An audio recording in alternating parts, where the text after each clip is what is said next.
Okay, welcome back to Married After Midnight. You're here with Jake and Tasha. And today we're reading one of my favourite stories, Borrasca. How do you say it? Borrascas? I say Borrasca, but I think it is Borrasca. What does it mean?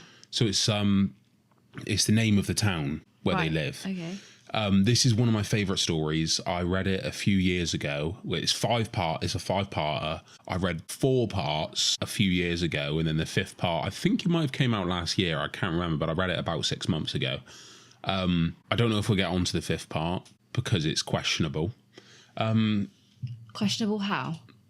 Like, is it just scary? Or is it just long-winded? No, it is... no, the thing is with the part 5, which we'll probably get to, is it's whether or not you like the story. The story ends on part 4, and then part 5 is a continuation and like finishes up all the loose ends. Oh, I like that. Yeah, but I don't. When you get to part 5, you'll decide you don't know if they need finishing up.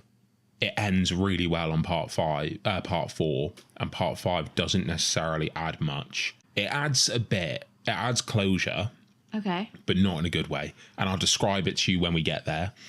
But this story's by an author called C.K. Walker. I don't know if I've ever read any of his other stuff, but he's someone, because I love this story so much, I would like to go back to his other stuff on here and read it for the first time. Yeah, why not? The way we're going to do this one is, I'm not going to spoil it. I'm going to read it with you. Hopefully I've forgotten a lot of it. And then kind of gauge your reaction to it and get your opinion as well as my opinion on it. Okay. I think that's good. Are you doing characters? I'm doing narration? I'm doing characters, but I don't think any will be over the top this time. Okay. I think there's quite a bit of characters in this as well, so it's you got stuff going to to be play difficult around to do. with. Yeah, it's going to be a challenge. Right. It's a long story, but one you've never heard before. This story is about a place that dwells on a mountain, a place where bad things happen, and you may think you know about the bad things. You may decide you have it all figured out, but you don't, because the truth is worse than monsters or men. At first, I was upset when they told me we were moving to some little town out in the Ozarks. I remember staring at my dinner plate while I listened to my sister throw a temper tantrum unbefitting of a 14-year-old honor student. She cried, she pleaded, and then she cursed at my parents. She threw a bowl at my dad and told him it was all his fault. Mum told Whitney to calm down, but she stormed off, slamming every door in the house on her way to her room. I secretly blamed my dad as well. I'd heard the whispers too. My dad had done something wrong, something bad, and the sheriff's department had reassigned him to some little out-of-the-way county to save face. My parents didn't want me to know, but I did. I was 9, so it didn't take me too long to warm up to the idea of change. It was like an adventure. New house, new school, new friends.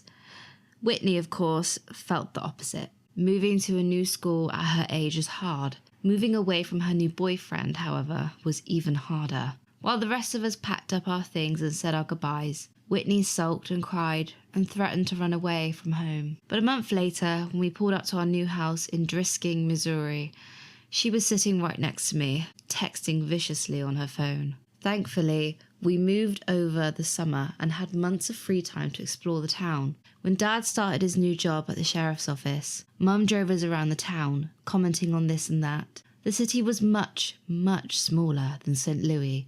Is it St. Louis or St. Louis? St. Louis. St. Louis. Okay, St. Louis. But also a lot nicer. There was no bad areas, and the entire town looked like something you'd see on a postcard. Drisking was built in a mountain valley, surrounded by healthy forest land, with walking trails and crystal clear lakes. I was 9, and it was summer, and this was heaven. Right, so I've misremembered already. Borrasca isn't the name of the town. It's the name of something else. Okay. We'll explain it in a second. I've just remembered that. So the town is called Driskin. I like the building so far. Like, it's very picturesque, very serene, sort of place that nothing ever really happens. Quite dreamy. Like the American dream is how I imagine it. It's very much, for most of the thing, it's described as like a little mountain town kind of thing. Everyone knows everyone. Everyone knows people's business. This is kind of like the story I like, where it's like, it's kind of like a cheesy set, and that's always my favourite tropes. Like I like cheesy, I like cults, I like gas station horror. Like I just, just simple. and this feels like that little town where there's secrets and something's wrong. But anyway, we'll continue. I don't want to get too much in, like, I don't want to get close to spoiling it for you. Of course. We'd only been living in Drisking a week or so when our next door neighbours came to introduce themselves, Mr. and Mrs. Landy and their 10-year-old son Kyle. While our parents talked and drank and mimosas, I watched the Landy's lanky red-headed son hung out in the doorway, shyly eyeing that PS2 in the living room. Sorry. Do you play? I asked. He shrugged. Not really. No, I don't like it, actually. I'm trying to think of, like, snotty teenager. He's 10. No, they're 10. Oh, shit. He's 10-year-old. The sister's 14, yeah. He's redhead, 14. so he's ginger, so he's really probably quite shy and awkward. Not really. Okay, that's good. Yeah, I like that. Okay, let me go. Let me start again from the text. Do you play? I asked. He shrugged. Not really. Do you wanna? I just got Tekken 4. Kyle glanced at his mum, who had just been handed her third mimosa. Yeah, sure. And that afternoon, with the ease and simplicity of our age, Kyle and I became best friends. We spent the cool summer mornings outside exploring the Ozarks and the hot afternoons in my living room playing the PS2. He introduced me to the only other kid in the neighbourhood our age, a skinny, quiet girl named Kimber Destaro. She was shy but friendly and always up for anything. Kimber kept up with us so well that she quickly became the third wheel on our tricycle. With my dad at work all the time, my mum consumed with her new kinships, and my sister locked in her room all day, the summer was ours to take, and take it we did. Carl and Kimber showed me where all their best hiking trails were, which lakes were the best and most accessible by bike, and where the best stores in town were. By the time the first day of school rolled around in September, I knew I was home. On the last Saturday before school started, Carl and Kimber told me they were going to take me somewhere special, somewhere we hadn't been yet, the Triple Tree. Whatever, Kyle. Come on, what's a triple tree? I asked. It's totally awesome. Totally huge tree house out in the woods. Carl said excitedly. Whatever, Kyle. Come on. You guys, if there's a frickin' tree house, you should have showed me it already. We would've? Carl shook his head. There's a ceremony for first-timers for everything. Kimber nodded eagerly in agreement, her dark orange curls bouncing off her tiny shoulders. Yeah, it's true, Sam. If you enter the treehouse without a proper ceremony, you disappear and then you die. My face fell. Now, I knew they were making fun of me. That's a lie. You guys are lying to me. No, we're not. Kimber insisted. Yeah, we'll show you. We just have to get a knife for the ceremony and we'll go. What? We need a knife? It's a blood ceremony? I whispered. No way. Kimber promised. You just got some words and... You just say some words and carve your name into the tree. Yeah. Yep, it takes like a minute. Carl agreed. And it's a really cool tree house. I asked. Oh, yeah. Carl promised. Okay, I guess I'll do it then. Carl insisted us on using the same knife he'd used during his own ceremony, but we paid a price to get it. Mrs. Landy just happened to be home with her youngest son Parker, and despite Carl's many objections, his mother insisted he take his 6-year-old brother with him. Mom, we're going to the treehouse. It's only for older kids. Parker can't go. I don't care if you're going to see an Exorcist movie marathon. You're taking your brother with you. I need a break, Kyle. Can you understand that? I'm sure your friends won't mind. She flashed Kimber and me a challenging look. Right? No, not at all. Kimber said, and I nodded in agreement. Carl made a loud, dramatic sigh and called his brother. Parker, put your damn shoes on. We're leaving now. I'd met the youngest Landy several times before and found that he was unlike his older brother in looks as in disposition. While Kyle was a wild, excitable fireball with hair to match, I found Parker to be an anxious, fidgety boy with small eyes and dark brown hair. We got on our bikes and made our way to the lesser-known hiking trail a few miles away. I asked before where the trail led when we'd ridden across it several weeks before, and Carl had given me the overwhelming answer of nowhere interesting. We pulled up to the trail ahead and leaned our bikes against a wooden signpost which read, West Rim Prescott All Trail. Why are so many trails around here named Prescott? I asked. Is the Prescott Mountain or something? Kimber laughed. No, dummy. It's because of the Prescotts. You know, the family that lives in the mansion up on Fairmount. Mr. Prescott and his son Jimmy own like half the businesses in town. More than half. Carl agreed. Which ones? Does he own the game shop? The only store in Drisking I really cared about. I don't know about that one. Carl wound a lock around the 4 bikes and clicked the bar into place. Then spun the numbers on the dial. But like the hardware store, the pharmacy, Gilson's on the second, Gilson's on the second, and the newspaper. Did they own this town? I asked. Nah, Manning started the town, I think. I think they just, I want to go home. Parker had been so quiet, I completely forgotten he was there. You can't come home. Carl rolled his eyes. Mom said I had to bring you. Now come on. It's only like a 2-mile walk. I want to take my bike. Parker answered. Too bad. We're going on the trail. I don't want to go. I want to stay with my bike. Don't be such a wussy. I'm not. Kyle, be nice. Kimber hissed. He's only 5. I'm 6. Parker objected. I'm sorry, 6. You're 6. Kimber smiled at him.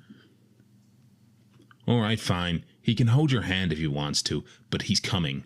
Carl turned and started up the trail. Bless poor little Parker. I feel sorry for him. I feel like something bad's going to happen to Parker. Honestly, I don't remember Parker at all. Oh, okay. Yeah, so I don't think he's a main character. To be honest, this bit was always a bit vague for me. But yeah, what are you thinking so far? A couple of kids going up a trail and a Yeah, it just mountain. sounds very American. It just sounds very much like hitching their bikes. See, that's on a why rock I'm doing and the just- American voices, but also I think my range is just American voices. As I say, you are like this one's a bit more struggling for you, isn't it? It's a bit more It was definitely, I know it was going to be a challenge. challenge. I know there's a lot of dialogue in this.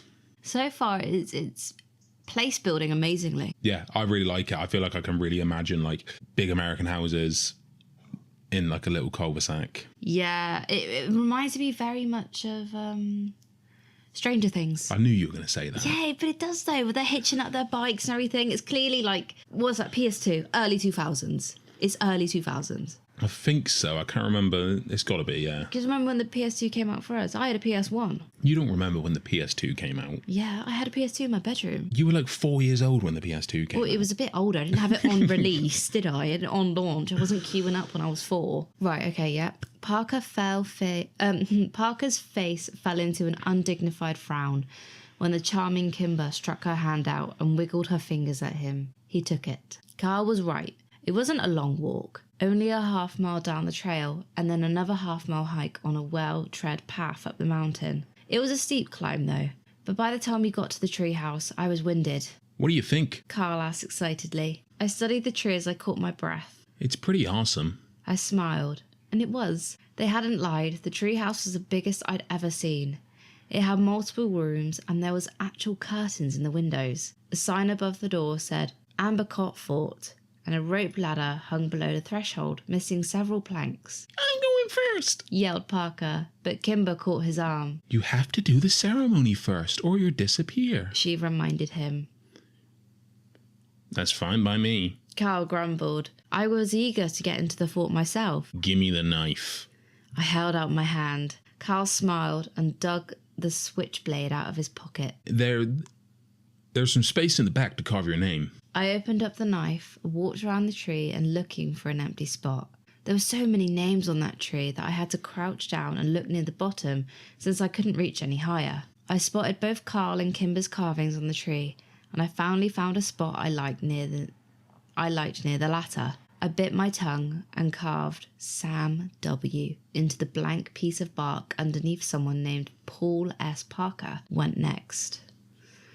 But he had so much trouble with the knife that Carl had to do it for him. All right, let's go. I ran over to the rope ladder. Wait, Carl yelled. you have to say the words first. Oh yeah? What are they? Kimber sang them out. Underneath the temple tree, there is a man who waits for me. And should I go, should I stay, my fate is the same either way. That's creepy. That's like, if they, where Were did you they even get that reading the from? next line? Are you? No, I wasn't. Oh. That's my actual Oh. take from it. That's what I thought. Yeah, that's still creepy. Kids inherit stuff like that, so they've heard someone else say that. Yeah, is this like a legend? And what does it mean? But there's a man. Okay, so there's clearly. All right, I'm getting Slender Man vibes. Okay. All right, it's you. That's creepy. I said. What does that mean? Kimber shrugged. No one knows. It's just tradition. Okay. Can you say it one more time? Slower? Once Parker and I had recited the poem, we were ready to go. I climbed the rope ladder first and took stock of my new surroundings. The treehouse was more or less empty, just a dirty rug here and there, and some old trash, old soda cans, beer cans and fast food wrappers. I went room to room, 4 in total, and found nothing of real interest until the last one. An old mattress lay in the corner, and piles of musty ripped clothing scattered the floor. See, it's kind of one thing I don't remember. I don't really remember much about the treehouse. It's weird, a treehouse having multiple rooms. Yeah, Like, how must big be is it? huge. Yeah. Because at first I was just imagining this little poxy thing, just like something your dad would whip up. I was just imagining like the Simpsons treehouse. Yeah. It's weird that it's 4 rooms. Did a hobo live here? I asked. Nah, this room has been like this for a long time, as long as I can remember. Carl said from the doorway behind me. It smells gross. I said. Kimber walked up to the threshold but refused to go any further. It's not the smell that freaks me out. It's that... She pointed up to the ceiling, and I raised my eyes to read what was written there. Road to the gates of hell, mile marker 1. What does that mean? I asked. It's just the older kids being dicks. Carl said. Come on, Carl. Kyle. Did I say Carl? Yeah, you said Carl. Carl.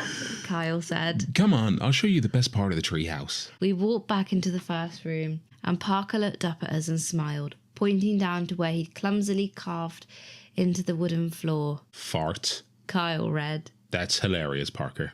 He rolled his eyes, but his little brother didn't pick up on the sarcasm and smiled proudly. Kimber sat down on the floor next to Parker and sat on his other side. And I sat on his other side. Kimber sat down on the floor next to Parker, and I sat on his other side. Carl took the knife from his brother and then walked across the room and wedged the blade between 2 planks of the wooded wall. He pushed and the board gave, opening a small secret compartment in the wall. Kyle took something out and pushed the plank back in until it was flush with the others. Check it out. He turned around and proudly held up 2 cans of Miller Lite beer. Whoa. I said. Ew, warm beer? That's gross. How do you even know it was there? Kimber asked. Bill Saunders told me. Are we gonna drink it? I asked. Hell yeah, we're gonna drink it. Kyle came and sat down in our circle, popped open the first beer and offered it to Kimber. She eyed it like he was trying to hand her a dirty diaper. Come on, Kimmy. Don't call me that. She yelled at him and then reluctantly... Sorry. Don't call me that! She yelled at him and then reluctantly took the open beer. She smelled it and made a face, then pinched her nose and took a small swig. Kimber shrugged. That was even grosser than I imagined. Sorry. I don't want any. I'll tell Mom. Parker said quickly as I passed the beer in front of me to him. Good, because you're not getting any. Carl promised. And you won't tell Mom shit. I put on my best poker face and took a long, deep swallow of the warm beer before I even had a chance to smell it. It was a poor decision, and when I retched the foul liquid, went all over my shirt. Man, I'm going to smell like beer. We spent the next hour... Oh, just before we go on, it's kind of funny because it kind of reminded me of like when I was a kid and like I first tried beer and I thought it was the most disgusting thing on the planet, but you just pretend to like it because you think you're meant to like it. I think I was like 13, 14 and I tasted it and it was like, this is ass. I don't think any alcohol actually tastes nice. I think everyone's disagree. just pretending. I disagree. I think really? Yeah, I think so like... if someone pours you a vodka and Coke, you're going to say, ooh, lovely. Not vodka and Coke. I think it depends. I think like cocktails taste nice. I think... Well, see, you've got to get the right one. Yeah, see, and then I think like rum and Coke taste nice. If you, oh, really? Yeah, I think if you have drinks together, they like fancy drinks, they taste nice. Because I don't get when people talk about red wine as if it's like... See, yeah, it's like this thing, because to me, it just tastes like vinegar. See, I agree. I wouldn't drink... to be honest with you, I wouldn't drink any alcohol if it didn't make me drunk. But I do think it tastes nice. Like, I'm not sat there thinking, oh, do you know what? Really like quench my thirst. Quench my thirst, yeah. A beer. It's I'd rather just have a glass of Coke. I think it's more of like a coming of age scene, isn't it? Is when everyone's trying their first swig and yeah, that's great. Yeah, but they're also drinking light beers as well. Yeah, but That's it's the worst one to exciting do. for them. It's exciting. Right. Right, okay, where are we? Yeah, there. We spent the next hour and a half drinking the 2 cans of Miller Lite. An hour and a half drinking 2 cans. That's, oh my God. It's because they find it disgusting, that's why. I'm just judging these children, how little they can drink. And after a while, the taste grew more tolerable. I couldn't tell if I was becoming a man or actually getting drunk. I hoped it was the former. When the last drop of the last beer was consumed, we spent 20 minutes trying to determine if we were drunk. Carl assured us that he was wasted, while Kimber wasn't sure. I didn't think I was, but I failed all of our drunk tests. I want to know what the drunk tests are. It'd be stuff like, I don't know if they say it, but it'd be stuff like walking in a straight line. Touch your nose. Touch your nose. It'd be like all line. the police tests, wouldn't it? Yeah, bless him. Kimber was in the middle of reciting the alphabet backwards when a loud metallic grinding suddenly pierced the calm mountain air like a gunshot. Kimber stopped talking, and we spent a few minutes staring at each other, waiting for the noise to end. Parker curled into Kimber and put his hands over his ears. After what seemed like a whole 10 minutes, the sound ended as suddenly as it begun. What was that? I asked, and Parker mumbled something into Kimber's sweatshirt. Do you guys know? I tried again. Kimber stared at her feet as she crossed and uncrossed them. Well, it's nothing. Carl answered finally. We hear it sometimes in town. It's not a big deal. It's just louder up here. But what's making that sound? Borrascas. Kimber whispered without taking her eyes off her feet. Who's that? I asked. Not who, where. It's a place. Another town? No, it's just in the woods. Oh, bad things happen there. Kimber said more to herself than me. Like what? Bad things. Kimber repeated. Yeah, don't ever try and find it, dude. Carl said behind Or me. bad things will happen to you. But like, what bad things? I turned around. Carl shrugged, and Kimber stood up and walked over to the rope ladder. We better go. I have to get home to my mom, she said. We climbed down the ladder one by one, and then started the walk back to the trail, heading in an unfamiliar silence. I was dying of curiosity about Borrasca, but couldn't decide if and what to ask about it. So, who lives there? Where? Carl asked. Borrascas. The skinny man. Parker answered.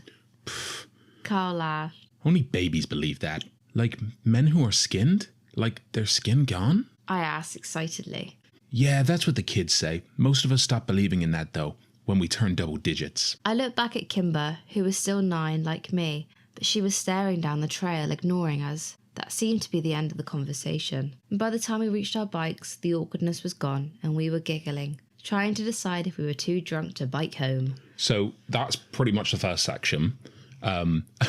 Another reason, going back to the voices, the reason I'm not doing kids' voices for them all is because I'm pretty sure for the majority of the story they're adults or they're like late teenagers. So this is just like a build-in. Yeah. So I thought I'm not going to commit to kids' voices, but because I didn't remember Parker, I was like full on Minecraft kid. But I like Parker. what do you think? So the reveal of Borrasca. I keep saying Borrascas as well, but it's Borrasca.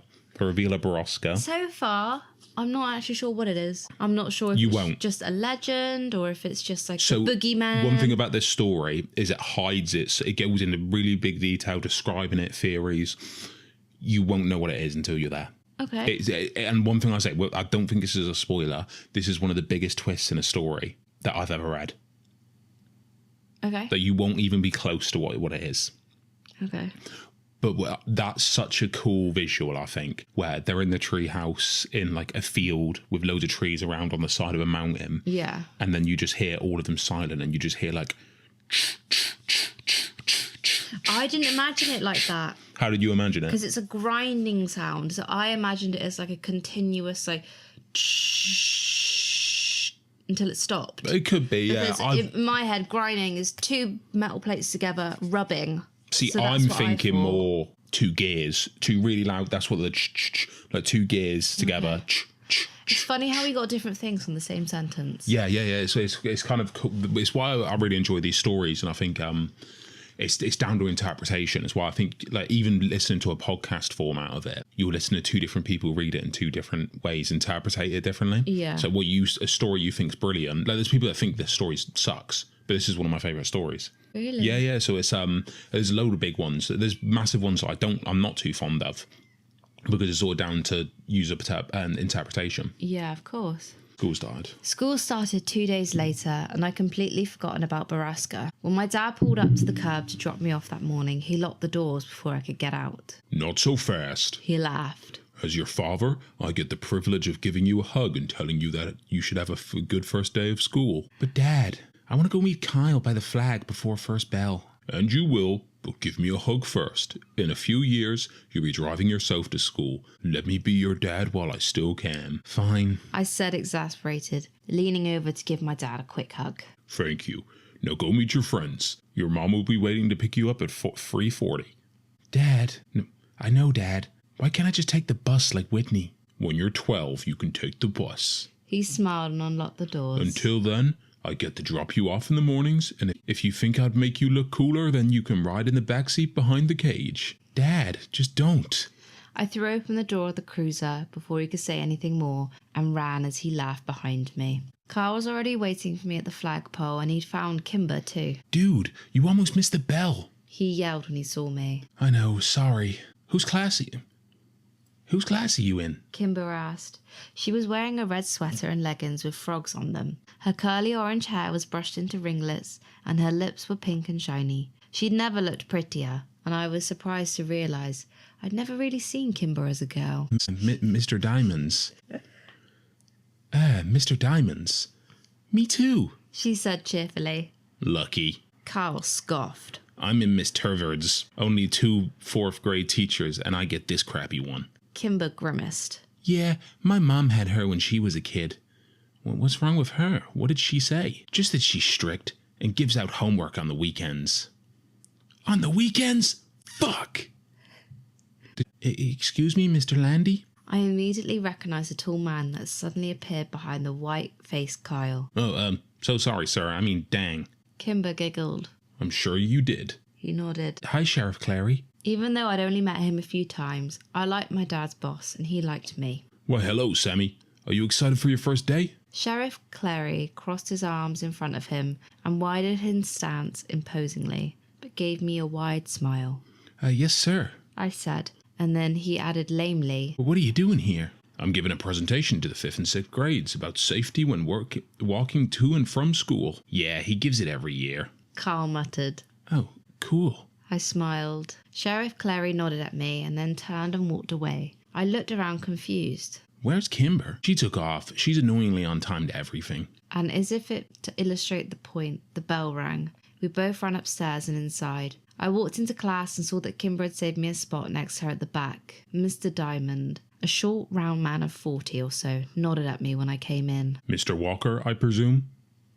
Yeah, that's me. I mumbled as I rushed past him to find the desk next to Kimber. Welcome to Driskin Elementary, and for the rest of you, welcome back. Go Grizzlies. The class echoed a reluctant and subdued, Go Grizzlies! Kimber introduced me to the other kids in the class throughout the morning. Most of them were nice, if sort of underwhelmed by me. They said their hellos and asked where I was from, and their conversations usually end up with an unimpressed, okay. A group of girls who sat near the front snuck looks at us all morning and snickered. I asked Kimber who they were, and she just shrugged. During our second break, they all came up and talked to me. Are you friends with Kimber Descario? Destaro? Why do they all have such strange second names? I think it must just be like a melting pot town, because it's like what I would call a transition town, where it's all near all the main routes but still quite hidden off. Everyone's related to everyone type of thing. Yeah, exactly. A tall, dark-haired girl asked me. Yeah? I answered and looked over at Kimber. She was watching me with worried eyes. Are you related to her? No, I didn't think so, because you have orange hair. I didn't know what to... Sorry, I read you a bit. I didn't know what to say to that. You don't have to be friends with her, you know. Said the second, So sorry, there's a second girl. second girl. So it's like a group of mean girls who just come up to him, and he's like, what? You don't have to be friends with her, you know. Said the second girl with an oddly round face. I want to be her friend. A third girl behind the other two snorted. She had pretty auburn hair and a rude upturned nose. Well, if you're going to be in the ugly kid group... The first girl warned. And once you're in that group, you can never leave. Wow, nice. Better than a bitch group. I said. Rude Nose and Round Face gasped, but Dark Haired smiled. We'll see, she said, and the three turned to their corner of the room. I sat back down to Kimber, feeling like a badass. It was the first time I'd ever used a swear word in front of anybody other than Kyle. I bet his heart's pumping. Yeah, that was a bit cringy, I felt. Oh, really? Yeah, it was a bit cringy. He's a little American kid. He's gonna be full of cringe. They're 9 and 10, aren't they? So this is when everyone still had their awkward stages. what did they ask you? Kimber asked nervously. You're too pretty. They said you're too pretty to be near them, and that you make them look gross. So we have to stay away from them. Liar. Kimber answered, but I could tell she was smiling. We met Kyle in the cafeteria at lunch, and he had nothing but bad things to say about his morning. Mrs. Ooh, how do I say that? Twerdy. Tverdi, I think. Tverdi. Can't have normal See what I mean? They all have really Give me a exotic, Smith. They all have an exotic second name. Mr. Paul or something. Mrs. Birdie was old and mean, and she made everyone come up and say something about themselves. Even though the class only had 14 kids, they all knew each other. When the bell rang for recess, I went to throw my lunch away with Kyle, and I bumped into a kid I hadn't seen before. Just to quickly add, this doesn't really add much to the story, but the main character is called Sam Walker, and the author's called C.K. Walker. He's named the main character after himself. Well, but I suppose if he's writing it from the first person... Yeah. No, it's just cool. It's a cool thing. I didn't know it was first time around. But, hey, are you Sam Walker? The kid asked. Yeah. Your sister is dating my brother. Oh, man. Kyle laughed. Your sister is dating a Whitaker? I think it's a Whittaker. Oh, Whitaker. Fuck, give me a Smith. It's like Whittaker. Your sister is dating a Your sister is dating a Whitaker? Shut up, Kyle. The kid grumbled. She's gonna be Whitney Whitaker? As funny as it was, I couldn't help but be a little surprised. Not that I'd been paying attention, but I'd only see Whitney out of her room once over the summer. Where did she meet him? I asked the Whittaker kid. I don't know, probably at his job. His job where? He works at Driskin Water.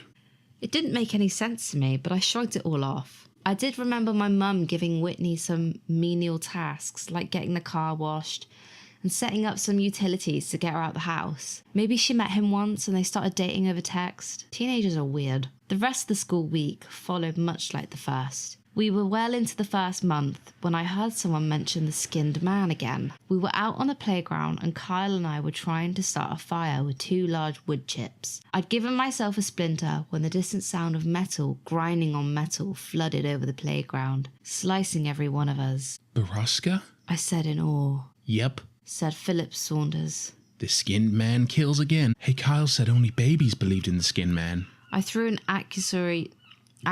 oh, this is one of my trigger words. I can't say it. It like really throws me off. It's accusatory. I don't even know what that word means. No, it means when you accuse someone. It's accuse, but longer. Accusatory.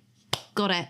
That's spelled weird. I threw an accusatory look at Kyle. They do. Phil is just stupid. I'm not. Ask Danielle. She's seen them. Phil scanned the playground and then yelled at a blonde girl talking to Rude Nose. Hey, Danielle, come here. The blonde girl rolled her eyes, but came skipping over anyway. What do you want? I told Kayla she doesn't like you, Philip. No. Tell them about the skinned man. Phil gestured to the air around us, which was filled with metal scraping coming from the mountain. You tell them. No. You saw them, so you tell them. I didn't see them. Paige saw them. Oh, Phil said, and an uncomfortable silence descended. You guys are weird. Danielle said, before flipping her hair in our faces and leaving. Who's Paige? I asked when she's gone. Her sister. Phil said. Paige disappeared when we were like 5. Carl said. After she saw the skinned man. Phil added. The sounds from the mountain abruptly ended. Right, just to quickly stop there. I paused then in between, and we'll probably cut it out in the audio, but I paused. It's because something that was said earlier linked to the end of the story. And it really got me. I was like, I just processing it. Oh, really? That I never noticed before. Yeah, it linked. I thought you paused because you lost the No, it wasn't that. It was something that was said I had to wait a few sentences so it didn't like feel spoilery. But something that they said like hit me. I was like, holy shit, that's like what happens in the end. But another thing, just the visual of. Like I'm imagining kind of this bird's eye view, like kind of like a drone shot of the playground. Yeah. and all these kids just stop playing, and you yeah. just hear this grinding in the background. I'm thinking of like, I'm picturing the primary school I went to, and it stops and there's just this, like in my head, and it's weird. It's kind of like the noise can happen because I'm assuming this is like midday. Yeah. And I assumed when they went to the tree house, it was like golden hour in the evening. So it can happen at random points. What I find weird is that they instantly said, "Oh, the skin man is killed again." Like, where are they getting all this like kill on death from? Are people genuinely going missing? So we know of one person's gone missing. Paige. So Paige, but we don't know. She could have. Kid's a kid. She could have just moved. But she was 5. She could have went to a different. Yeah, but she's 5, so she's not saying, "Hi guys, my dad's got a new job in a new town." Yeah. So you don't have to. But at the same time, because of the story, you think, "Oh, she's either gone missing or they're world building or whatever." Yeah. Okay. It could be anything, but it's So far, it's good. It's just a lot of world building, and it's very dialogue heavy to get the information. After the school bit, I think it's just story then. Okay. After the school bit, because I think they're still introducing characters, but yeah, we'll just keep going and see how you feel. But I'm actually really, it's why we're going so quiet for long. I'm really liking it. I really do like a story. Yeah. It's like I don't have much to say because the last one where we did the kid with the tube in his back, that was a bit of fun, wasn't it? Yeah, it was fun. Whereas this one's quite serious. It's completely different tone. This one's not fun. No, doesn't sound It's enjoyable, but it's not fun. No. Like I'm trying to think about, what's a funny joke, but there aren't any. Yeah. It's like very, very serious. That's why I say for this one, it's like stopping. I'm enjoying stopping and just talking about how we're interpreting things. I really think that's the play. Anyway, let's continue. The sounds from the mountain abruptly ended and the subdued atmosphere of the playground disappeared with it. When the bell rang, Carl lined up his class in his class line, and since Phil was in my class, I made sure I was behind him. The teachers began to count us off. Hey, what else do you know about Borrasca? I whispered to him. My brother said that's where people go when they disappear, to Borrasca. What happens to them there? Bad things, he said, and then shushed me when I asked him what that meant. The year dragged on, and it wasn't until Christmas break that I heard the machine at Borrasca again. It was December, and there was a thick blanket of snow on the ground, which only served to amplify the noise from the mountain. I sat in the room listening to it for a few minutes, trying to decide what was happening in the place that bad things happen. I saw my dad's cruiser pull up out the window and went downstairs to greet him. As I passed my sister's door, I heard her giggling in that annoying teenage girl way, and I cringed. I hope Kimber never got like that. Dad? I skidded on the landing just as I... Sorry. Dad! That's better. I skidded on the landing just as I opened my door. My dad stomped the snow off his boots and threw open his arms. Sammy, how many years has it been? He joked. It was true. I hadn't seen much of my dad lately since he was working so much. Doing what, I didn't know. Since this was the quietest, lamest town ever. Mum thought the sheriff was grooming Dad for his job since Clary was so old, and Dad never really agreed or disagreed with her. He'd only been at the department 7 months, after all, and he even doubted people in the county would vote for him. Hey, Dad, do you hear that? That like machine sounding noise? Yup, I hear it in town every now and then. Do you know what it is? I asked the sheriff about it, and he told me the noise comes from a private property up in the Ozarks. Is the property called Borrasca? I asked quickly. I have no idea. Borrasca? Where did you hear that? I shrugged. Kids at my school. Well, it's nothing to worry about, Sammy. Probably just some logging equipment. But is the place called Borrasca? Like, have you heard that name before? No, I've not heard that before. Dad pulled his boots off and shrugged off his coat, looking toward the kitchen. I could tell I was losing him. Have you ever seen the skinned men? I asked quickly. Skinned men? Good God, Sam. Is your sister telling you these stories? No. But he wasn't listening to me anymore. Whitney! He yelled up the stairs. No, Dad. Whitney doesn't even talk to me. I repeated. I heard a door creak open upstairs and Whitney peered over the railing, phone in hand, an annoyed look on her face. You trying to scare your brother? Dad demanded. Dad, no. I said again. Whitney shot me a betrayed look. Seriously? As if I would waste my time. No, that's accurate for a teenager. Yeah, I thought that. You aren't telling them stories about a skinned men? No, Dad, I told you, I heard it at school. I said. Whitney gestured to me as if to say, see? All right, well, you kids need to start getting along. You're a family, for Christ's sake. I feel like that's a really weird reaction. What? The dad was like, you kids need to go. They are getting along. What? The brother and sister? They just said at ages how they hate each other and don't speak. Yeah, but that's getting along, isn't it? No. They just leave each other be. No. Maybe I've got a really bad dynamic. Your dynamic's bad. I just think, well, if they're leaving each other alone, then that's getting along, isn't it? As long as there's no stabbing. Whitney rolled her eyes, and when Dad walked into the kitchen, she stuck her tongue out at me. Real mature, Whitney. I yelled up at her, but she was already gone. I'll tell Dad about your boyfriend. Christmas came and went, and with surprising smoothness at our house. Whitney and I got everything we'd had on our list, which was a first for us. The town may be smaller, but Dad's paychecks were clearly better. I wore my new Rams parka on the first day back to school after Christmas break. Kyle fawned over it, and Kimber showed off her blue pearl necklace her mum had gotten her over Christmas. Kyle and I feigned interest, but did it poorly. Kimber knew, but she seemed happy we cared enough to fake it. As we said goodbye to Kyle for the morning, Kimber was suddenly slammed from the side. Kyle caught her before she fell and spun around angrily to see dark-haired girl, whose name I'd learned was Phoebe Dranger. I thought it said Phoebe Danger. It sounds like a Bond girl. Phoebe Dranger, laughing and walking away from us with round-faced girl. You're bad people who make poor life choices. Carl yelled at them. When I'm your boss someday, I'm going to make you clean bathrooms. Yeah, if Carl's your boss... I said Carl. Yeah, if Carl's your boss, you know you messed up. I added. Carl and I high-fived and turned to Kimber, but she wasn't sharing in our victory. She was trying to hide the tears on her face. Don't sweat those girls, Kimber. Nobody likes them. People are just nice to them because they're related to the Prescotts. Kyle tried to give her an awkward pat on the back, but Kimber turned away from him and ran in the opposite direction. I hate those girls. Like, I really hate them. I said. I know, they're bitches. Carl answered, mouthing the last word as he looked over his shoulder for any lurking adults. Well, I better get to class and make sure they don't try and talk to her again. There's an assembly this morning. No class until after lunch. Seriously? No, sorry. Seriously? That's awesome. Do we have to sit by class? Not sure. We better get there quick. We can get the seats at the back. Carl said as we started walking. What's the assembly for? I asked. It's either DARE or the History Society presentation.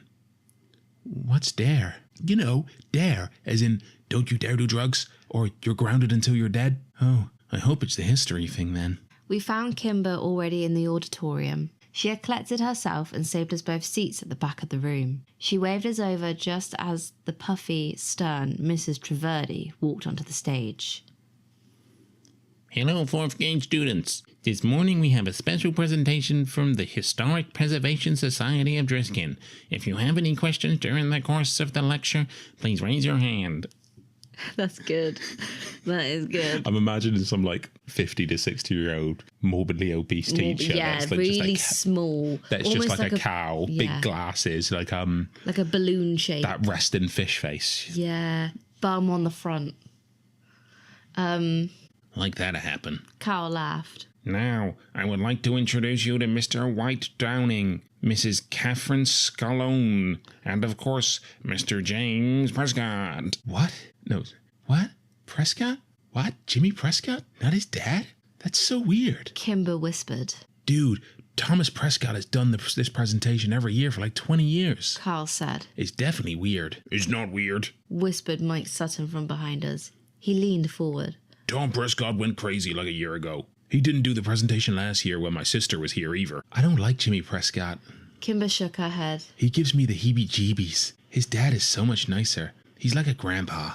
The presentation was slow and boring. Mrs. Dowding and Mrs. Scallion talked about the first settlers here, the Cherokee and the Trail of Tears. They talked about Alexander Driskin's discovery of a motherlode of ore in the mountains and settling here with his family to mine and refine the iron. Then James Prescott took the stage, from there to tell the story of his family's early journey to the town and their role in the revitalisation of Drisking itself in the late 50s. The last part was the most interesting of it all. I found Jimmy Prescott to be infallibly charismatic and entertaining. I was so busy laughing at his jokes and hanging on to his every word that by the end of the presentation, I realised I'd actually quite learned a bit. So much that I was actually interested enough to ask a question, which Carl warned would be committing social suicide. Mr. Prescott scanned the room and answered a few other questions before he finally got to me and back.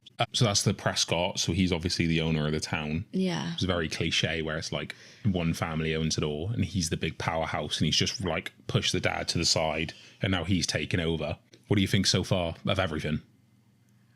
Anything you don't know? Anything you question? Well, my theory so far, the Prescotts have got to be in on it. Okay. They have got to be in on this skinned man. The problem is they've done nothing to make you think that other than owning the town. Yeah, but they've done nothing, but they've also got their shares in everything. You can never have a rich family that's not innocent. It's blood money. That's what I'm thinking. It's blood money. They've got to be involved in the skin man. What does it mean that the grandpa's just been pushed aside?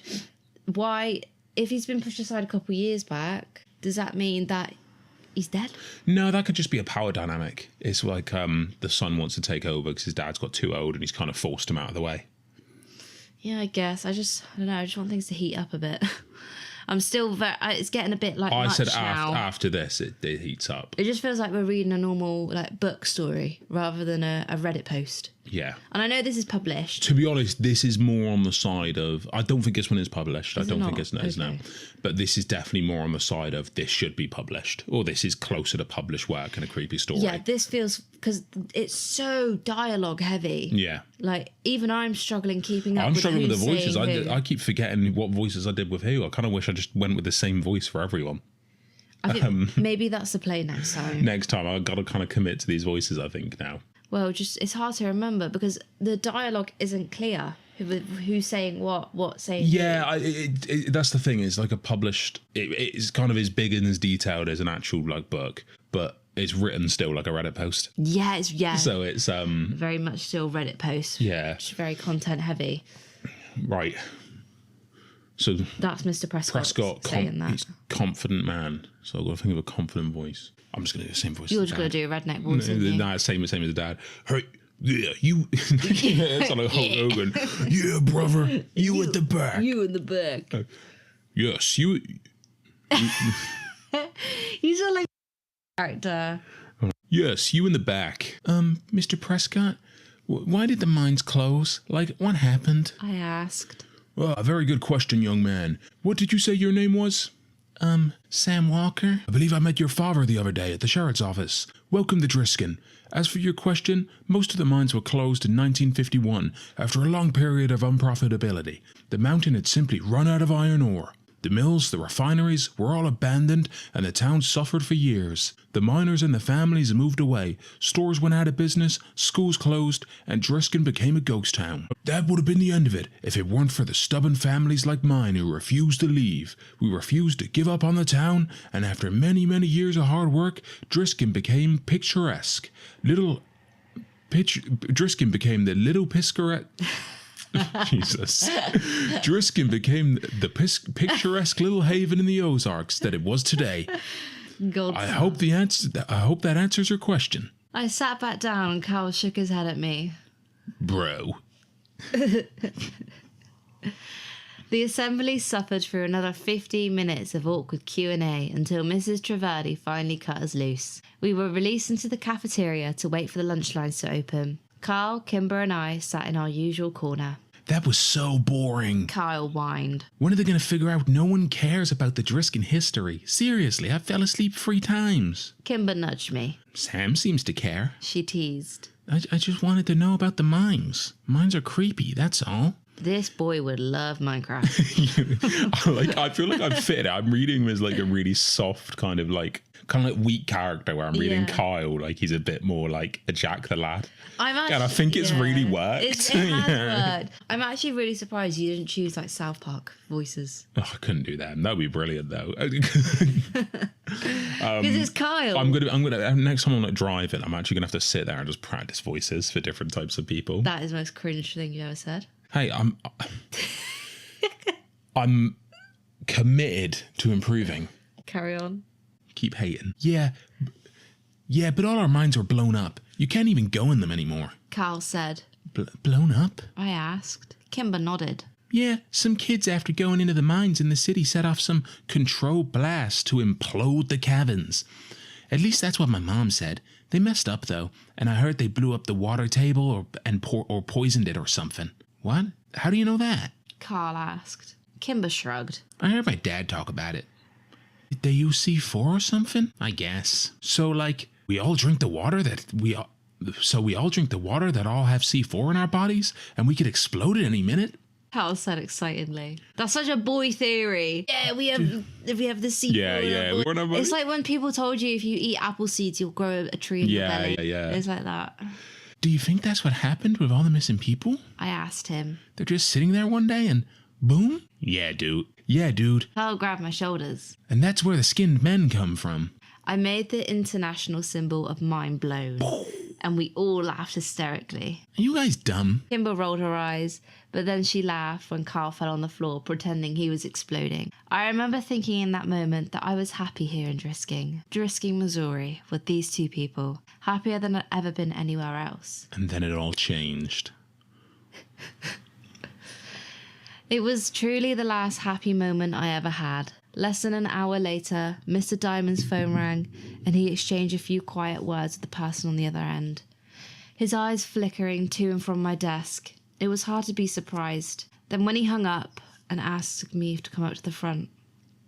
When I got there, he told me my mum was waiting for me in the office, and I was going home for a day. I traded a confused look and worried look with Kimber, and then packed up my backpack and went to the office. When I got there, my mum was crying. We drove home in strained silence. I was too afraid to ask what was wrong. Mum parked the car a block from our house, which was blocked by several police cars. When an explanation didn't come, I broke the silence myself. Is it Dad? I asked quietly, holding back tears. No, honey.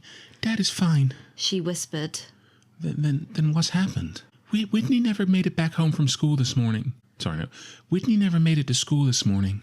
Her voice broke over my sister's name. Oh no, Mom. You think she ditched? I said quickly. I saw her leave this morning and it was really early, like 6, and she was with her friends. Pete Wickley and that kid Taylor. We know about that, Sam, but they made it to school and Whitney wasn't with them. They said she wanted to stop by Circle K near Driskin High School, so they left her there, and no one was ever seen her since. Well... My brain struggled to come up with an explanation.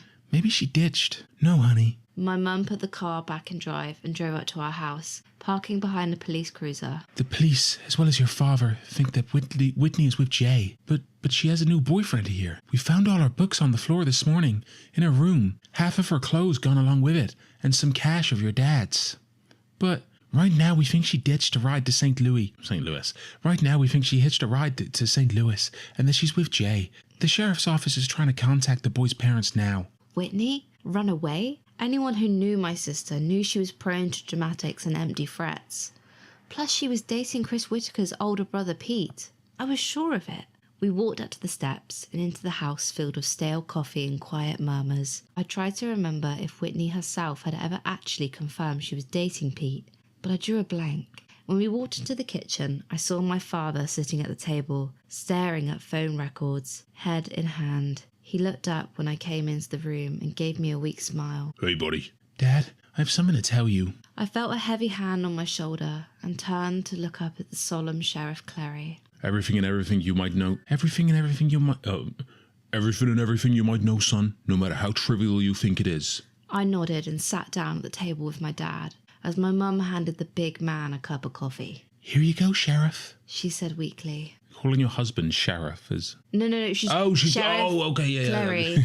The dad's looking through papers. It's because he said son. It threw me off that he said son. It's the sheriff has said son to him, isn't he? Yeah. Yeah, that's threw me off. Dad said, hey, buddy. Yeah. While just obviously out of it looking at the papers. Okay. Sheriff's come behind him, put his hand on the shoulder and said, tell me everything about it, son. Yeah. Please, Miss Walker, call me Killian. Killian? Killian. That's such a good name. My mother nodded and retreated back into the darkened corner to talk quietly with Sheriff Clary's wife, Grace. What do you know, Sam? My dad asked as he rested his chin on his hands in a mock symbol of a prayer, as though I might deliver him from his suffering. Well, I heard Whitney had a boyfriend, that guy Pete Whitaker, that she's been hanging around with him, and I saw them and Taylor Danger leave this morning before me. What time did they leave? asked the sheriff. I don't know, like before 6? He nodded. That matches the statement from Taylor Dangers and the Whitaker boy. My father's head sunk lower into his hands. I knew I'd let him down. But I rushed. I don't think she went back to St. Louis because she was dating Pete. I don't think she wanted to be with her boyfriend back home anymore. I understand that, son, but a teenage girl's mind is a complicated thing. My officers are trying to get a hold of the boyfriend's family back in St. Louis. Clary nodded to my father. Now why don't you head back up to your room and let us work, Samuel? I looked at him in surprise. What? No. I want to stay here. I can help. No, son. There's nothing here for you. No, son. There's nothing more you can do here. You've been a good brother. Now let us handle this. But I can help. You already have. Dad. I looked over at my dad with begging eyes.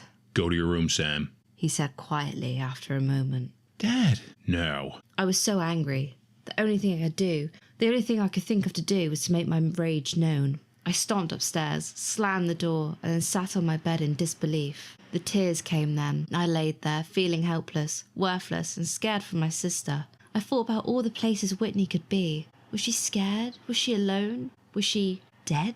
When the sun began to set, I finally got out of bed and went to check my email. I was expecting lots of messages from Kimber and Carl, but there was only one. Did she go to the treehouse? I sat staring at the computer screen for almost a minute. Kimber's words from my last fall echoed in my brain. If you enter the treehouse without the proper ceremony, you'll disappear and you'll die. I didn't buy that Whitney had gone to Circle K that morning, and I especially didn't believe that she'd hitchhiked out of town. Nothing there was saying downstairs made any sense if you knew my sister. But maybe this did. Maybe she and her boyfriend went to the treehouse to make out or something, and maybe he'd left her there. Maybe she'd gotten lost, or maybe the skinned man had found her. That was the worst thought of all. I didn't need to sneak out because the police were too busy with my parents to care about me anyway. I snuck my bike out of the garage and rode the 3 miles to the West Rim Prescott Ore Trail. And when I got there, I saw 2 bikes already locked to the signpost, and my 2 best friends sitting in the snow next to them. I knew you'd come, Carl said when I pulled my bike up, and Kinder ran up to hug me. I'm so sorry, Sam. There was really nothing for me to say, and they didn't push. Kimber took my arm, and we started up the trail. The silence between us stretched, but was comfortable. We trudged through the snow, and all the while I searched for the telltale footprints of the others, but the snow was coming too fast. The hike up the mountain was harder and wetter than when we come in the fall, and when Ambicott Fort finally came into view over the ridge, it was a welcome sight. The sun was getting low, and we hadn't brought our flashlights. I fell as I ran up the tree, calling my sister's name to the quiet wild. Kyle was right behind me, and I leapt impressively over the rope ladder, climbing quickly up the planks. I kept calling Whitney's name, waiting for Carl to tell me he'd found her, or that there had been some sign of her, and when I heard Kimber quietly say my name from where she stood at the triple tree, I ran over and tried to follow her eyes to confirm what I already knew was there. And then I found it, freshly carved near the top, Whitney W. My breath froze in my chest, and my vision blurred with unwelcome tears. And as the sun took its last desperate breath before plunging into the deep of the horizon, a deafening metallic whirl sang out from the wilderness and spilled down the mountainside. Part 1 of Borrasca. It's good. It's good, isn't it? Yeah. It Lost me a little bit in the middle when it was just talking about the playground Do you know what's weird? Do you know what's really weird you say that? When I first read it, I had very little memory because I really quickly glossed over that stuff. Okay. I had no idea there were so many kids talking. I had no idea about the teachers. All I remember was Prescott giving a little thing at the town. So you've read it the exact same way I did, where it was losing you there. Yeah. But I would say It brought it back. this is the weakest part from what I remember, because this is just building everything up. Like, you find next parts, you find out like what happened to Whitney, where Whitney is, what's dead. going on. 100% Whitney's dead. You think Whitney's dead? 100%. There's no way that she could be alive because they just heard the metallic sound. That's probably the disposal of her body. She's gone. In my head, I find it weird that Whitney went to the tree, first of all. So it must be like a common town remember, thing. Whitney's 14, so she's probably, her boyfriend's probably said, "Oh, I got somewhere," and they probably have gone there to fucking do 14-year-old things. So I think they've probably gone up, done it as the boyfriend's gone, we've got to carve our name. Yeah, so I don't think that's too deep. But then why did the boyfriend just go? I think there's definitely more. Obviously, there's more to the story. I think if I remember correctly, in part 2, you hear the boyfriend's statement, and it's something like. Don't ruin it. Yeah, it's nothing deep. Like I will say the boyfriend's not involved. Okay. He's just a 14-year-old boy. But it makes me question why he would just leave her alone. Not unless someone, in my head, my theory is they were riding back on their bikes. Don't know. I don't know if he had a car or whatnot. No, I don't know. Yeah, because that was in my head they were walking. They were walking. Someone's pulled over. The boyfriend's gone off and Whitney's hopped in the car. That's the only logical thing I could think of, that Whitney's gone missing. But I wonder if they're actually going to tell the police about Whitney, because that would be her last place. And that's really important to an investigation. So I wonder if the police do a scout. Because remember all those piles of clothes as well? Yeah. I wonder if they're past victims' clothes. So do you think it's supernatural? Do you think it's a murderer? Do you think what are you thinking about on those lines? I don't know at the moment. So I think whatever it is, it's really unsettling. It's really unsettling. I think quite possibly because that's just to add that's Whitney missing, and also the girl called Paige, she was 5. So that kind of confirm, well, she's young, yeah, but does that confirm, okay, girls are going missing now?